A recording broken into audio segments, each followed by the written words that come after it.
Hello there, Drew Handish Whiskey Lore, and time for another whiskey tasting. Today, doing a Irish whiskey you may or may not know of, O'Driscoll's Irish Whiskey. You're saying, Drew, you've been doing a lot of Irish whiskeys here lately. Yes, I have, and part of the reason for that is because in 3 weeks, I will have my Whiskey Lore's Travel Guide to Experiencing Irish Whiskey book coming out, available at Amazon and also bookstores if you request it. And of course, more details on that coming up. But right now, going to jump in and do a tasting of this new whiskey. This is a whiskey that I found on my Instagram account as I was trying to find all the different Irish whiskey names that I could to include in the book. And when I saw it, I immediately reached out to their Instagram account and said, is this going to be a distillery? What is the deal behind this? And then didn't get a lot of information. They came back to me a few weeks later and said, would you like a bottle? And you can review it online and, put it on Instagram. And I said, yeah, I'll do a tasting on YouTube as well. So they shipped it overseas to me. Probably cost more to ship this bottle than it actually cost for the bottle. And I got an opportunity to do this tasting and tell you about this. Now, this is a whiskey that is not necessarily available in your market right now. Should be sometime soon. Right now, I think it's just in Southeast Asia and Africa, and it's making its way to the United States. It's going to be in New York. New York, Connecticut, and Texas, I think. Yes, New York, Connecticut, and Texas. So, not a lot of places to start off, but this will grow over time. This is a value whiskey. The price point on this is $21.99. So, we're talking, very inexpensive whiskey here. Is it worth giving a flyer to? It is a blended whiskey. It is 80% grain neutral spirits and 20% single malt or malt.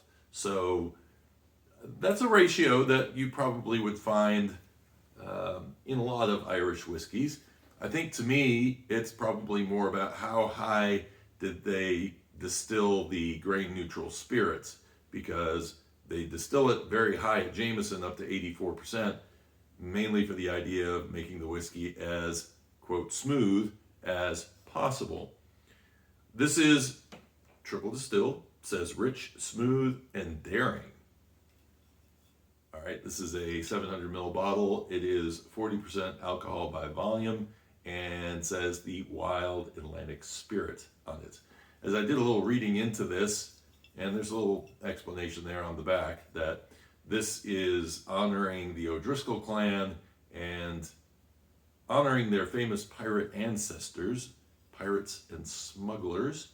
And if you have seen The Liberator is a whiskey that when I met with Maurice O'Connell, he said that his family, they were smugglers. They did regular trade, legal trade, and then were driven to smuggling, and this was all before the Liberator Daniel O'Connell, who I'll be talking about later in a Whiskey Lore episode.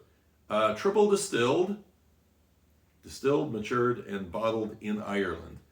This is going to be, they do not have a distillery. This is going to be sourced liquid. So, where does it come from? Not sure. Could come from West Cork, could come from Great Northern Distillery. The thing I would say about this whiskey is that, and anything that is sourced in Ireland, Ireland, like with the US, when you say MGP in the US, I think people are starting to understand that, this is a 150 plus year old distillery. They know what they're doing. And I would say the same about the Irish distilleries that are doing this production of sourced whiskeys for these different distilleries. So, ex-bourbon barrel is how this is aged. And I'm going to jump in and do a tasting, a nosing and tasting. So right off the bat, this is very fruity on the nose. It is pear, apple, toffee, and a little bit of maybe a sawdust kind of a Wood note, very light. Aged at least 3 years because it comes from Ireland. It has to be, otherwise it can't be called whiskey. It does have a very pleasant nose to it. Now, they do say on the back that they use E150A colorant in the whiskey. They can't be using a whole lot, but part of me wonders if maybe that little smoky sawdust note is coming from that burnt sugar that they use to color it. Very interesting. All right, in to do a tasting. Cheers.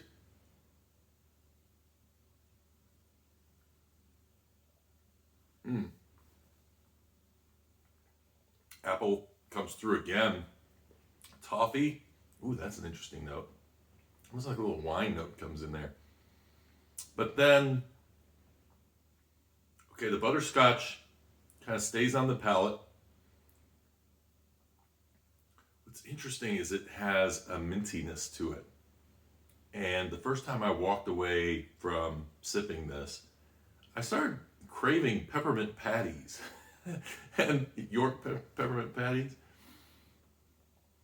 And I'm like, wow, that really actually does have kind of a mint slash dark chocolate note that's sitting in there. It's just very mild, but it is there.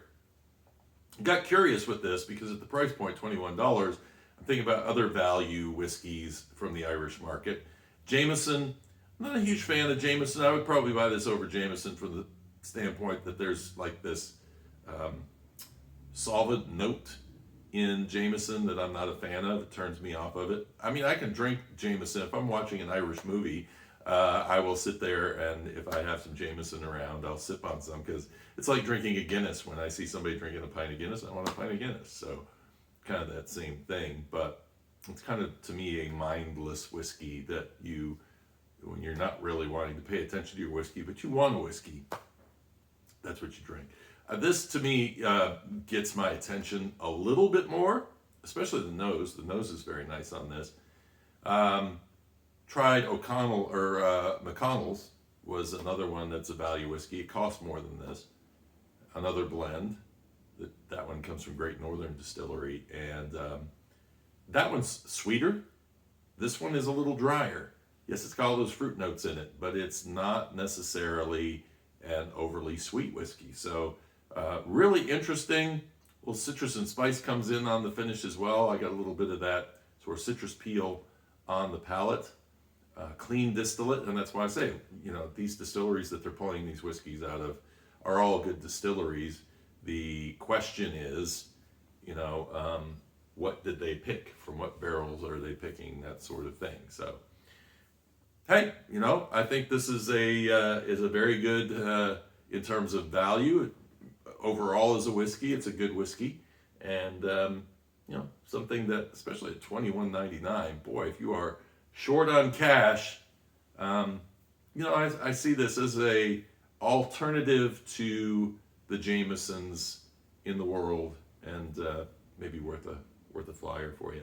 If you enjoyed the video, please give me a thumbs up, and if you want to watch more of these, click subscribe. And until next time, comments below, by the way, if you want to leave them. Cheers, and Slainte.